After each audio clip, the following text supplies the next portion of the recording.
All right, guys, so we're going to dive into productivity misconception number 4, and that is willpower is always on call. A brief introduction to what I mean is that a lot of times people believe whenever they have something important, no matter what time it is during the day, no matter how tired they are, they feel like they can just pull out this willpower out of thin air and just get something done. Now, a lot of times it can work, or it can create the illusion that it works, but in reality, willpower is not always on call, and everybody does have a reserve of energy that they have throughout the day. So let me go ahead and explain this through a story. So back when I was at USC at the Marshall School of Business, we had a lot of exams and reports and group projects and things of that nature. And so what happened was a lot of times, at the end of the day, I would be around a group of friends. This is after a long day of class on the weekday, and let's say we have a midterm the next day. So a lot of my friends, what they would do is they would get together because they're tired throughout the day from course, and they would say like, okay, let's get together, let's hype each other up, let's get some snacks from the store, and let's all go to the library. And there was this library called Levy Library, and throughout the school, its nickname was Club Levy because it was open 24/7, and you would see people there late at night. And so all my friends would hype each other up, and they would go to Club Levy, which is a library, and they would feel like they could just draw out their willpower even though they're tired throughout the day, and because they have each other, suddenly they feel like they can study or something throughout the night. They would get together, go to the Club Levy, and be like, all right, let's go. And so when they actually get to the library, everyone like takes out their snacks and they open their laptops and they get to work. So obviously there are a couple times where I went with my friends to go to the library and try to study at night, right? And after a long day of class, people are trying to study, and within like 10 minutes or 15 minutes, everyone's just like talking to each other and not really being productive. They're literally at the library just talking and chatting and gossiping and things like that.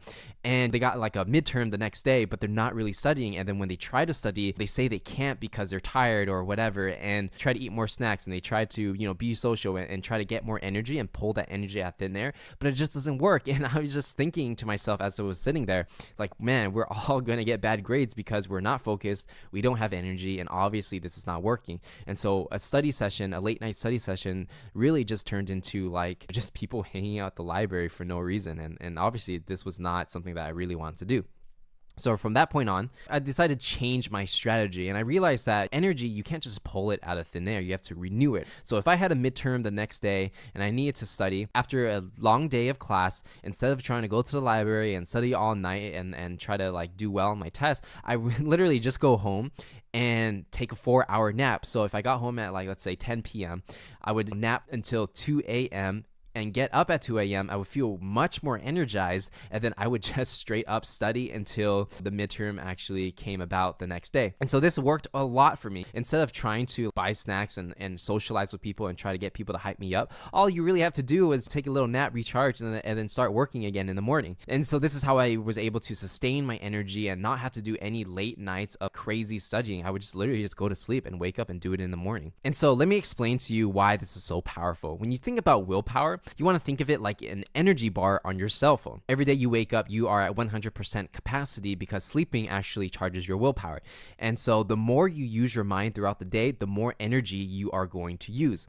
And willpower is incredibly powerful. However, it just doesn't have endurance. You want to think of it like sprinting. And there are a lot of things that really sap your willpower and can really leave you drained throughout the day. So for example, if you're implementing any type of new behaviors, that's going to drain a lot of willpower. Or if you're taking a test, doing something you don't enjoy, resisting temptation, and suppressing your emotions. So a lot of things that take your willpower really quickly, but these are just a couple of them that we experience on a day-to-day basis that you may not realize take a lot of energy out of you. So if you do these things in the beginning of the day, by the time you get to the middle or the end of the day, you're going to be really tired. From a graph perspective, let me go ahead and explain you how it is. On the y-axis, that's going to be your energy or willpower throughout the day. And on the x-axis, it's going to be the timeline through every day. So I divided it into your morning, afternoon, and the end of the day when you actually go to sleep. In the morning, you are at 100% capacity, and throughout the day, you're going to do things that take your willpower. And so, your willpower, again, it doesn't have much endurance, but it sprints. So you could do something for like 45 minutes or 30 minutes or 1 hour, and then you take a break and do something again. And so that's what this graph represents.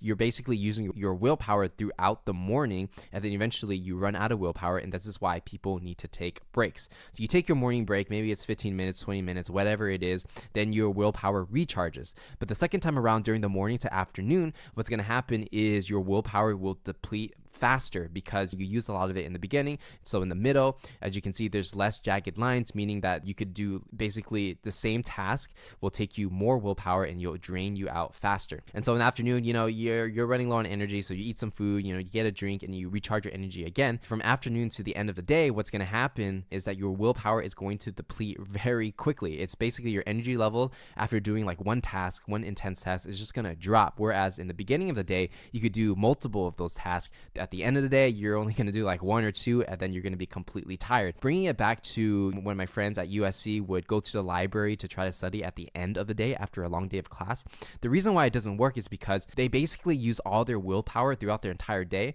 And when you need to study, which is something you don't enjoy, that's going to take a ton of willpower. And so if you're trying to do something so difficult when your energy levels is as low as it could possibly be at the end of the day, that's going to just leave you into this unproductive cycle, and it's obviously not going to work. And so for what I did, my solution was just taking a nap for 4 hours, or really that's just going to sleep for 4 hours, waking up in the morning and studying, which is something that I didn't really like to do, but getting the job done so that I could do well on the test. That worked a lot because my energy levels were at its peak. I did something really taxing that took a lot of energy, but it worked and I was able to do well on my test. Whereas my friends, because they're trying to do the strategy and they're trying to just like draw willpower, they think it's on will call, like they just call it out of nowhere.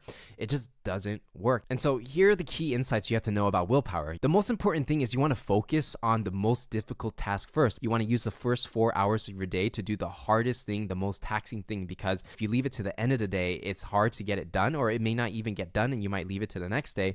So focus on the most difficult thing first. And something I will add to that is it's not about how many hours you spend in doing something. It's just all about getting it done. So rather than trying to spend 10 hours to do a difficult task, you could spend 4 hours, do it in the morning, and when you're at your prime peak, rather than trying to do it at the end of the night, because you're going to, one, save a lot more time because you're using your energy more wisely, and two, you don't have to kill yourself and spend all these hours to be productive. The second key insight for willpower is you don't want to spread your willpower too thin, meaning when you're doing your most important task and you're doing that one thing that's most important that will lead you to the most success, you want to focus all your energy on just that task rather than trying to do all these little things at once, because when you spread yourself too thin, you just don't get very far in general. And the last thing I'll leave with you guys is you want to protect your willpower. You have to be relentless in protecting your energy, because people throughout your entire life, they're going to ask you for favors. They're going to ask you to do this or that. Your mom might ask for something, and you just have to learn to say no, because your willpower is something that you need to preserve, and you need to focus that energy to your one thing that's going to lead you to the most success.